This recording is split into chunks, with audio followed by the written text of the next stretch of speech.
নমস্কার বন্ধুরা, আমি নিবেদিতা। আজ আপনাদের সামনে হাজির হয়েছি একটি দারুণ টেস্টি হেলদি ব্রেকফাস্ট রেসিপি নিয়ে। স্কিপ না করে পুরো ভিডিওটি দেখার অনুরোধ রইল।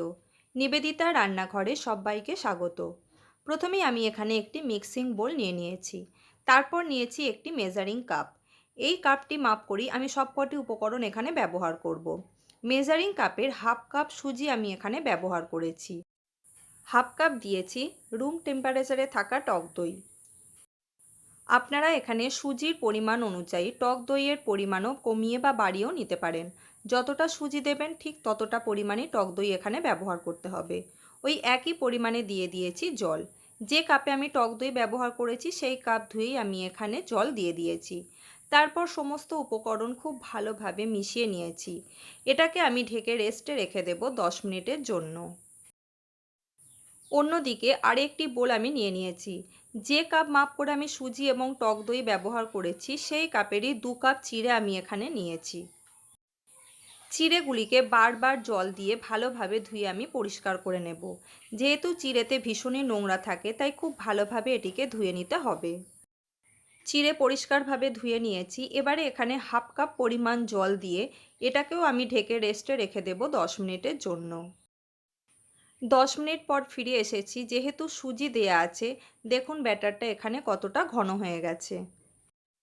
অন্যদিকে চিড়ে খুব সুন্দরভাবে ভিজে গেছে, অথচ চিড়েটা দেখুন কত সুন্দর ঝরঝরে আছে। তাই চিড়ে ভেজানোর সময় জলটা অবশ্যই বুঝে ব্যবহার করবেন। চিড়ে যেন এখানে বেশি না ভিজে যায়, তাহলে কিন্তু এই রেসিপির টেস্ট একদমই ভালো লাগবে না। এবারে এর মধ্যে আমি কিছু উপকরণ ব্যবহার করব। প্রথমেই দিয়েছি 1 চা চামচ গোটা জিরে। তারপর দিয়েছি স্বাদ অনুযায়ী লবণ।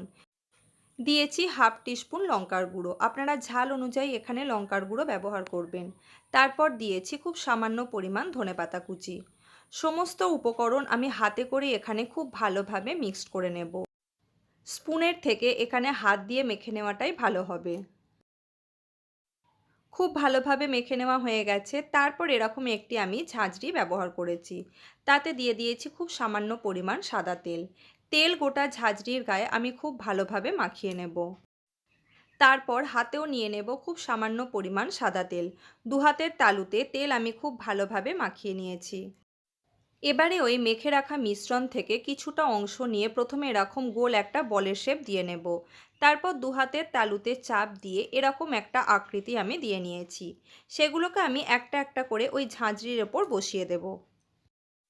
আরও একটি বল আপনাদেরকে বানিয়ে দেখিয়ে দিচ্ছি।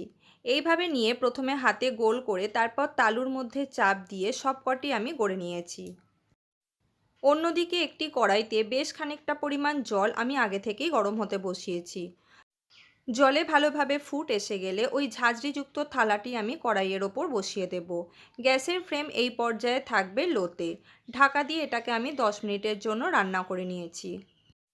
10 মিনিট পর ঢাকা খুলে দেখে নেব এগুলি কত সুন্দরভাবে শক্ত হয়ে গেছে। এবারে এগুলোকে আমি একটা একটা করে তুলে অন্য একটি প্লেটের মধ্যে রেখে দেব। এটি কিন্তু অত্যন্ত হেলদি একটি ব্রেকফাস্ট রেসিপি। বাচ্চা থেকে বয়স্ক সকলকেই খুব ইজিলি এটা সার্ভ করা যায়। বাচ্চাদের জন্য যদি এটি সার্ভ করেন তাহলে এই পর্যায়ে আপনারা টমেটো কেচাপের সাথে তাদের সার্ভ করতে পারেন। ওই একই পদ্ধতিতে সবকটি বল আমি বানিয়ে নেব। আর এটি বানাতেও কিন্তু একেবারেই বেশি সময়ের প্রয়োজন হয় না। এই রেসিপিটিকে আরেকটু চটপটা করার জন্য প্রথমেই একটি কড়াই আমি ভালোভাবে গরম করে নিয়েছি। কড়াই ভালোভাবে গরম হয়ে গেছে, তার মধ্যে দিয়ে দিয়েছি 2 টেবিল স্পুন সাদা তেল। তেলের মধ্যে দিয়ে দেব 1 টেবিল স্পুন কালো সর্ষে, আর দিয়ে দেব 1 টেবিল স্পুন সাদা তিল, দিয়ে দেব 1 মুঠো কারি পাতা। সমস্ত জিনিস খুব ভালোভাবে ভেজে নেব।